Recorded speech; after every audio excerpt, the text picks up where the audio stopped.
We've had a few minutes to sort of decompress and digest it. How are you feeling? Yeah, I feel good. I'm a bit of a perfectionist, so in my own head it wasn't my best performance, but the coaches are happy and everyone back home seems happy, so a win's a win, and obviously I got to show what the Welsh wrestling's all about against a very good wrestler from over here in the States. You said you're a perfectionist.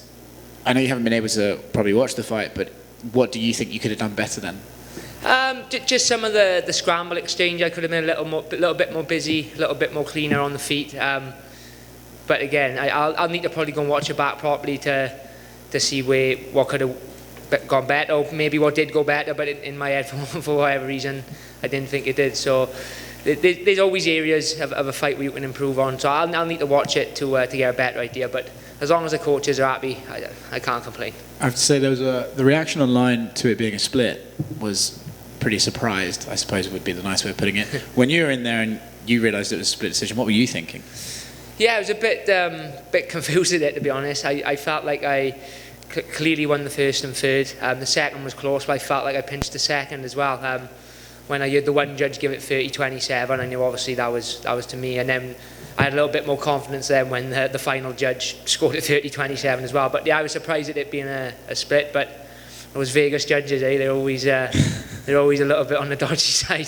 Is there a moment where you hear his name that you go, oh no? Is there like just a split second of panic? Yeah, there always is when it goes to the judges, because sometimes how you envision a fight in your mind when you're actually in there isn't how the judges and how everyone else sees it. But yeah, it was that little moment of, well, hang about, what's going on by here? But again, when I heard the 30-27 on the third judge, I thought that's got to beat me. I thought there's no way he won 3 rounds. So you mentioned the Welsh wrestling. Is that something you kind of want to prove to the Americans, that actually Welsh and Brits by relation have wrestling ability? Yeah, definitely. There was a stigma for a long time that the British were decent fighters, but we could never wrestle.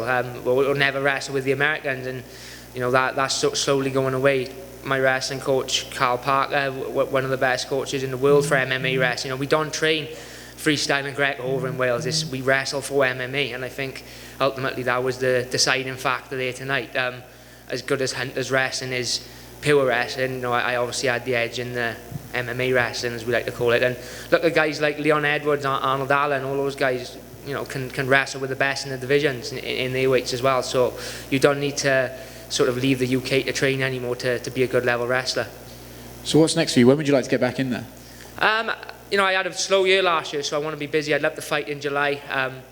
My legs are a little bit sore and my elbows, but other than that, I'm not carrying no major knocks. Go have a week or two now, chilling out with the family and the friends, and then back to it. I know there's cards on like the 10th, the 17th, and the 24th in July, so one of them would be ideal, and hopefully there'll be fans here as well, so that'd be a nice one to get back to fighting in a full arena too. Any preference to get on the Conor McGregor card?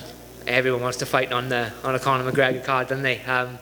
That would be insane, I wouldn't even care if I was the first fight of the night on that card to be on the card with the likes of him and Poirier, and I have no doubt they'll stack out the main card with some big names as well. But wherever there's going to be fans, I'll be happy to come back and fight. I mean, I'm not picky on what card, but if you can share a card with someone like McGregor and Dustin Poirier, then I'll be one to tell the grandkids about when they're in years to come. Well, let's get you on there. Call someone out. Give us a name. Get you on there. Anyone that's going to push me up the ladder. There's so many killers in the division, so many sharks, a lot of guys in the same position that I'm in, pushing for those top guys. Just get me anyone that's going to slot me in nice and warm the crowds up for the big boys on that card. Congrats, man. Thank you. If you could, just a couple quick ones. If you could break down the game plan, what was it coming in for him? What were you preparing to do, and what sort of deviated or what stuck to the game plan coming in there tonight? Well, the game plan, Hunter is usually very aggressive on the feet. He comes forward throwing big shots. I think probably the fact that I have a good double leg factored into why he wasn't so aggressive on the feet, and he just seemed a little bit more reserved on the feet, and sort of he wasn't so wild, I didn't find, to what I've watched him in his previous fights. And when we got in the clinch, he sort of tried to lean on me and tie me that way. So the game plan was to obviously keep it on the feet and just defensive wrestle and make him strike with me. But ultimately, I don't think his wrestling had as much success as he wanted to, and I could feel that I did have a bit of an advantage in the clinch, so we ended up deviating a little bit and using my offensive wrestling a lot more than I thought we would coming in. But yeah, that was the only thing. I thought it was going to be a sort of a sprawl and brawl type of match, and it turned out, me when I got in those positions, putting the grind on him a little bit. And then lastly, you mentioned that the people back home were happy. Who gets the first call after a victory, and what did they think of your performance tonight? My mother and my girlfriend get the first call. Keep the two bosses of the family happy, and everyone else will have to fall in after. I haven't even had a chance to ring them yet, so I better get on the phone straight away now once we come from here. But I'm sure my girlfriend have texted me. She's proud and a bag of nerves, and my father, my head coach, have spoke to my mother, and she's all right. She wouldn't have watched the fight though. She don't ever watch it live. But I'll get on the phone to them now as soon as we leave here. Okay, I was going to ask who is the bigger critic between the two. Who usually gives you the bigger list of notes after a fight? None of them really. Like I said, my mother will not watch the fight, and my girlfriend sort of watches it behind her hand like that. So none of them have probably watched it tidy. They're just happy to see me safe and healthy. Congrats on the win. Thank you.